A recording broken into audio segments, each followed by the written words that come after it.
Hey everyone, this is Jake Munger. You are listening to the Zoologist.podcast. I hope you're ready. We've got a very exciting episode on tap for today. We're going to be learning more about some of the amazing creatures that inhabit our planet. We're going to be learning facts and hearing stories, all centered around animals, all centered around the animal kingdom. I hope you're as excited to go on this journey as I am.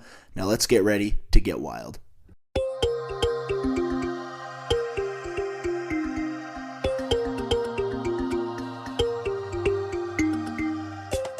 Thank you once again so much for hopping on and listening to today's episode of the Zoologist Podcast.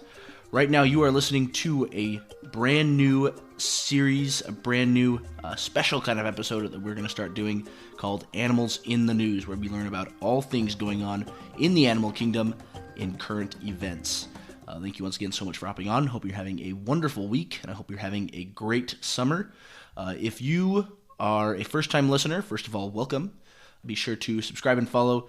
If you like what you hear today, you can follow on whatever your favorite podcast streaming platform is.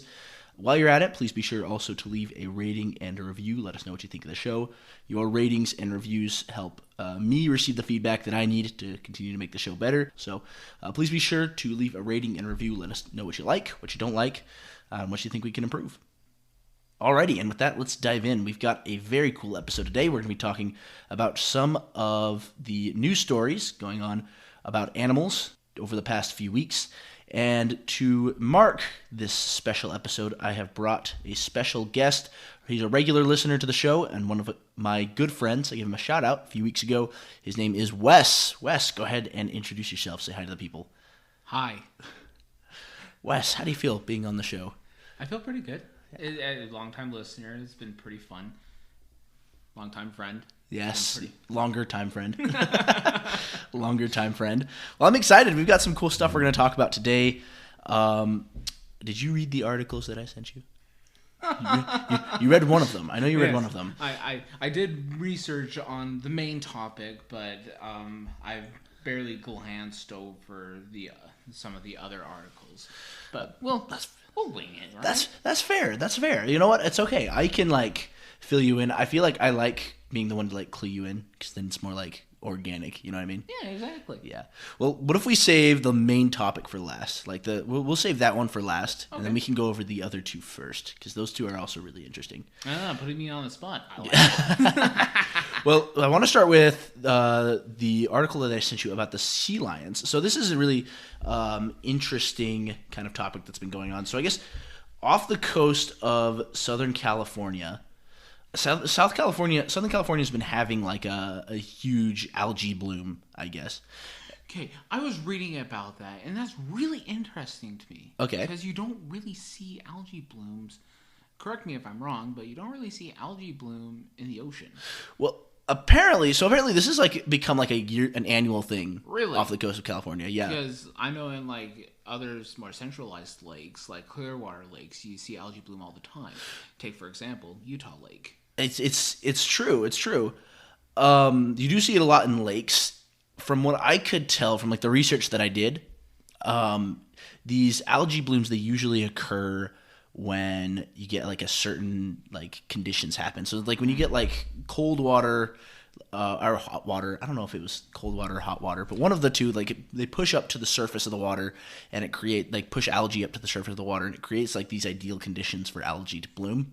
Really? And they started doing it, it's become an annual thing off the coast of Southern California. But I guess this year this algae bloom has just been worse than usual. And the problem is that this algae is toxic. Yeah. And so it gets eaten by fish, and then fish get eaten by other animals, and then those other animals get infected. Exactly. So the algae itself contains traces of what's called domoic acid. Mm-hmm. And in sea lions and dolphins, it can cause seizures, brain damage, and other things like that. And that's what it's doing. It's causing brain damage in sea lions. Well, it's interesting to me, going back to algae bloom, in Utah Lake, it's caused by fertilizer, or fertilizer poisoning and all that, mixed with the warmer water. Mm-hmm. But out in the ocean, I don't know. It's interesting. Well, that's the other thing. It's cool that you brought up the fertilizer, because in one of these articles they talked about how human conditions such as fertilizer and other chemicals being dumped into the ocean probably have played a role in how bad the algae blooms are. So, yeah, on the nose there. Very nice. But basically, what this article is about is it's just talking about how sea lions, because they're suffering from because the toxins that they're like consuming affect the brain, it's causing them to act out, or they're just not acting like themselves, and so sea lions are like attacking people because of the algae bloom in California. So pretty much like when you eat Taco Bell. Yeah, exactly. You feel sick and you lash out. Exactly, just like that. Exactly, 100%. No, but it's really interesting. So sea lions, it's not unheard of for sea lions to attack people, but it's extremely rare. And so, well, yeah, they're very docile creatures at heart. Yeah, exactly. So, so it's really surprising. But you get like a couple of reports over the past few weeks of sea lion related injuries, like biting people, attacking people. Really biting? Oh yeah. What? You haven't heard of sea lions like biting people? No. Oh yeah, sea lions will go after you, man. I have to worry about my dog, not about a sea lion. No, man. Yeah, they'll attack you if they feel like they're threatened. And like I said, it's super, super rare. Like, it's extremely rare that a sea lion's going to attack a human. But just because of how, like, sick they've gotten from this algae bloom, they've had a couple of reports of sea lions attacking people. They don't have any, like, direct evidence that it's related to the algae bloom, but you can basically put two and two together. Like, yeah, they're getting sick from the toxins, and then next thing you know, people are getting attacked. It's not too difficult to see, like, they're probably the illness probably has something to do with the fact that they're getting so aggressive. Or are we witnessing the first ever sea lion uprising? You know what, Wes? You might be onto something there. Watch out, folks. The sea lions are coming. They're coming in hot. All jokes. Nothing to make anyone afraid or anything, but yeah, there's no reason to be afraid of these animals. No, just joking around. Yeah, they're coming for you. You ever been to SeaWorld? No, okay. I have been, but I was like 2. You were like 2? Okay. Yeah. Well, don't go. It's not worth your time. I don't know. Maybe it was better. Maybe it was the same when I was a kid. I just feel like it was better when I was younger. Like, last time I went, it was really depressing. Well, that's like with all zoos and aquatic, like any animal containment facilities. It's just depressing. It's very true. You look at the animals and you're like, oh man. First off, you need a sandwich. Second off, you need to go home, bud. Well, it's just like you go to SeaWorld, and it's like all the exhibits are like everything, not just the exhibits, like everything's run down. Yeah. And then like you get like exhibits like we could go on and on about killer whales, and we're going to soon. Yes, we're going to. How they're basically in glorified goldfish bowls, but the sea lions wasn't much better. Like last time I went, they were just in like this giant bathtub, basically. Yeah, I get what their goal, like the goal of like zoos and aquariums is to help preserve life and help say an otter got injured in the wild. Mm-hmm. It's a good place for them to rehabilitate. Yeah. So that they don't die. But again, it's so depressing. It's just yeah, it's really, really sad. Like, just like seeing what they've kind of done to everything, like all these animals. Yeah. It's pretty depressing. Alrighty. But back to what we were supposed to be talking about. Yes. So sea lions attacking people off the coast of California. Wes, we are almost 10 minutes in. How about we take a quick break? And we'll hop right back on. We're going to give you a quick message from this podcast sponsor. When we come back, we're going to talk about the next two current event topics that we found. We're going to discuss dolphins being used in the Russian-Ukrainian war, and we're going to talk about killer whales ramming into yachts. Don't go anywhere. Are you a brand new podcaster, hoping to share what you're passionate about to whoever's willing to listen, but you aren't sure where to start? Navigating the logistics of your podcast can be confusing, from tracking growth to getting your podcast on the biggest platforms like Apple and Spotify. That's why I use Captivate.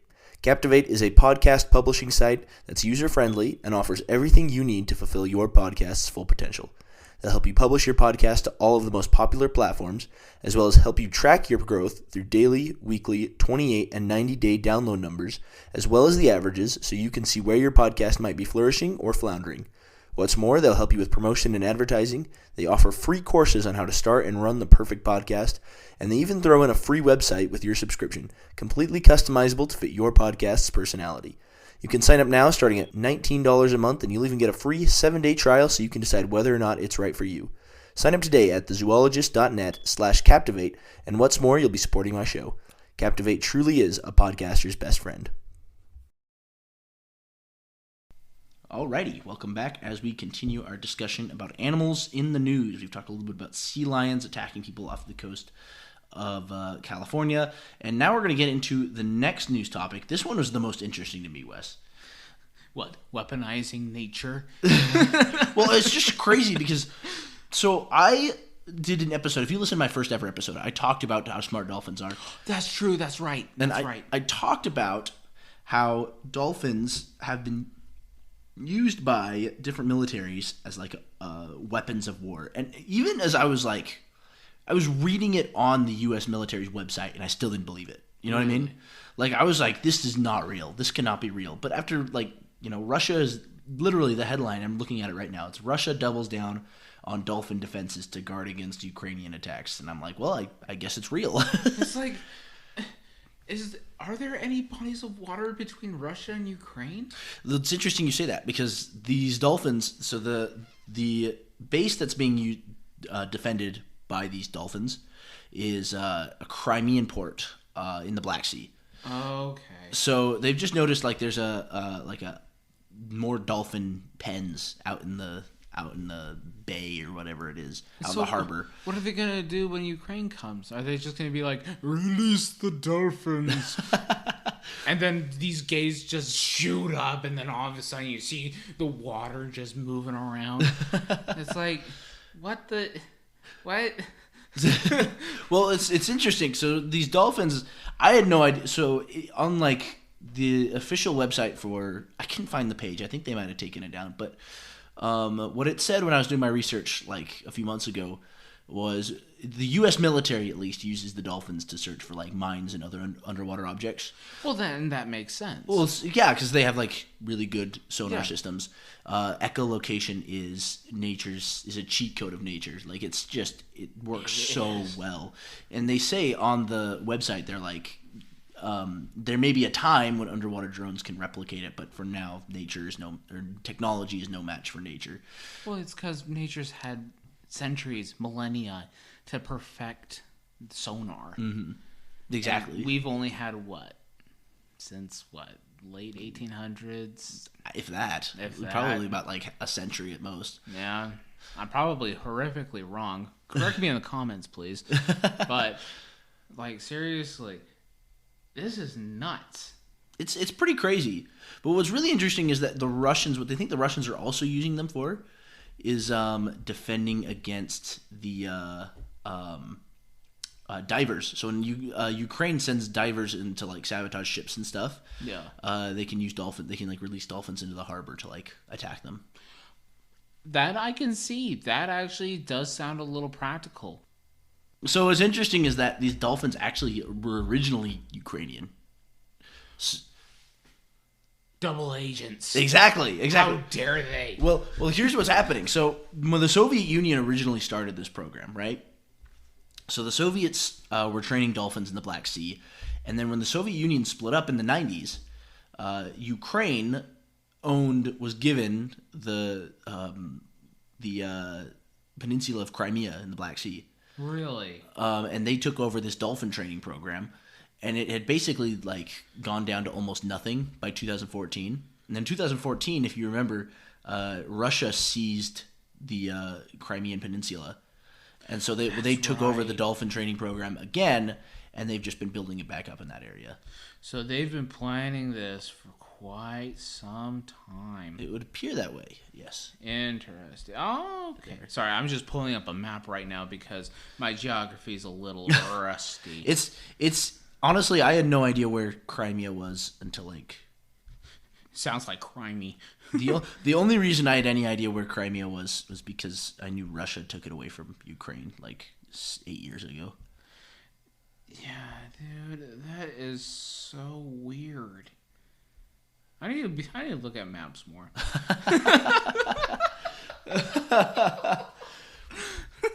Alrighty.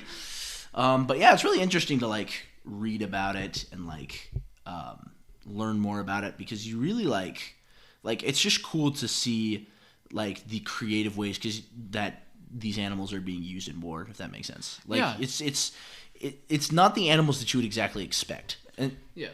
Well, when you think about dolphin, what do you think about? Oh, they're cute. Mm-hmm. They're fuzzy. They're lovable. Mm-hmm. They're water-dwelling mammals. Mm-hmm.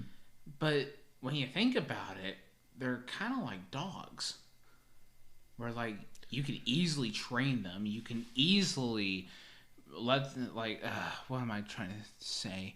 You can easily manipulate them into doing what you want based off of a reward system. Exactly. I think that's the thing, is that it's like, it comes across super surprising, but they're basically doing the same thing that they do with like dogs. Exactly. Right? Like you're pretty much training a German Shepherd, but in the water. It's really no different. Exactly. So it's like, yeah, is this like kind of outside the box? Yes, like maybe, but like it's really no different from like if you're using a German Shepherd or a Bloodhound. Exactly. Alrighty, I think that should be enough for dolphins. Let's get on to the main topic, the main kind of this is kind of the story that started it all, like for me at least. The meat of the subject. Exactly. This is actually the episode that gave me the current event, the story, the news story that gave me the idea to do this episode. It is, I've seen it been talked about on Twitter a lot. Killer whales ramming into yachts. But what's really interesting, Wes, is if you get onto Twitter and you like read some of the tweets that are being sent about this and some of the headlines, it makes it sound like killer whales are just like ramming themselves into boats and like crashing into them and like sinking them. And if you actually like read the story, it's like, oh wait, that's not actually the case. Yeah. No, not at all. And this is the story that I did the most research on. I'm kind of lazy. But it's... The more I read this, like, about this article, the more I read about this situation, the more I come to realize there's one of two possibilities. One, yes, there probably are being a little aggressive, but also they might just be playing. Mm-hmm. They might just see the hulls of the boats as other whales. Mm-hmm. There's no reports of them sinking their teeth into the boats. They're just ramming into the rudders. Mm-hmm. Probably just having a grand old time with a bud, you know? No, yeah, exactly. And for context, for those of you listening who haven't heard this story, so basically what's been going on is there's a group of about 15 killer whales in the Strait of Gibraltar that have been targeting boats and ramming into the rudders, the rudders specifically. And sometimes what they'll do, they'll break it off, they'll do damage. Worst case scenario, if the rudder breaks off, it might cause a crack in the hull, and that causes the boat to sink. But they've only sunk about 3 boats, and this has been going on for about 3 years. So it's like people, like you hear about how they're sinking boats, they're ramming into boats, like it's this big deal, but they've actually only sunk about 3 boats. They've done damage to several others. Oh yeah, several. But like they're not actually like sinking the boats, and there are two theories to why they're doing it. But it's like it's not, doesn't seem to be aggressive behavior towards human beings, because like you said, they're not like sinking their teeth into the boat or anything like that. It's really just like they don't go after the humans at all. No. Like there's no, like, once the rudder has been broken off or once it's been damaged, they're done. They leave. They have no interest in the people on the boat. You know what I mean?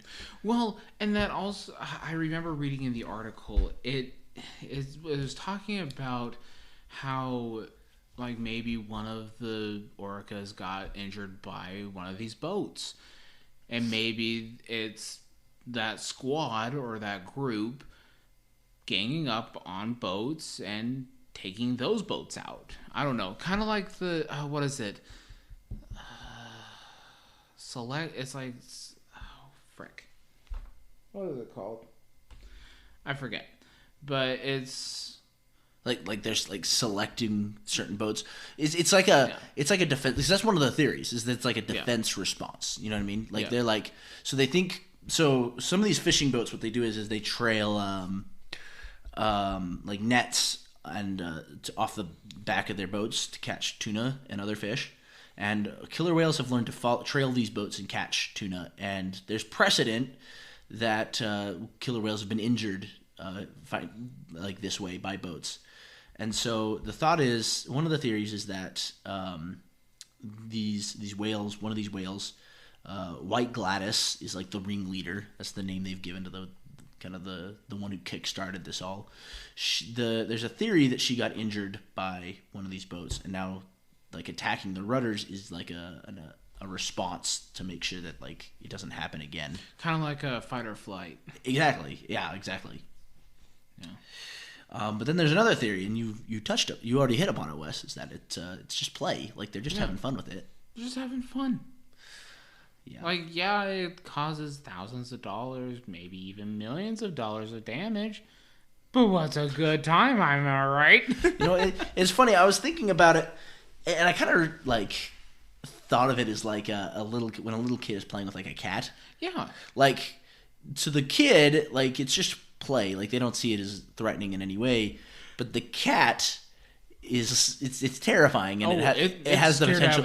It has the potential to cause harm to the cat. You know what I mean? Yeah. Unintentionally, but like there you go. Exactly. And so it's super. And another thing I want to touch on that I thought was really cool was over time, like since 2020. The group of whale, according to a couple articles that I read up about this specific group of orcas that have been attacking, like quote unquote, attacking these boats, they've been growing in numbers. They've been growing bigger. Yeah, they're teaching each other. Yeah. It's pretty insane. I did that whole episode about how smart dolphins are, and I think I'm going to have to do another one because I don't feel like I did the topic justice. Like, killer whales and dolphins are just so intelligent. Killer whales might be the most intelligent of all dolphins. They're so smart. And so they're going around and they're teaching each other these things. And so you're getting these killer whales even all the way up in Scotland who are doing the same stuff. Yeah. It's absolutely insane. And just like learning about how intelligent these animals are. I mean, this is an animal. Think about this. So usually, I talked about this in my dolphin episode, but usually the way scientists like decipher like it's not enough to like say how big an animal's brain is, because an animal's size is naturally going to have a bigger animal is going to have a bigger brain than a smaller animal. Yeah. So what they do is they do brain size relative to body size. Mm-hmm. So it's like they call it the encephalization quotient, and so humans easily have the biggest encephalization quotient. It's 7. So a human being has a brain 7 times larger than you would expect in an animal our size, right? You hear that, listeners? You're smarter than you think. Just because you failed that math test doesn't mean you're an idiot. Exactly. So dolphin species, like many dolphin species, they like blow the rest of the competition out of the water as far as like second place goes. Mm-hmm. Like they have encephalization quotients of like 4 to 5. Now killer whales, they have an encephalization quotient of 2.5, which is about on par with a chimpanzee. Yeah.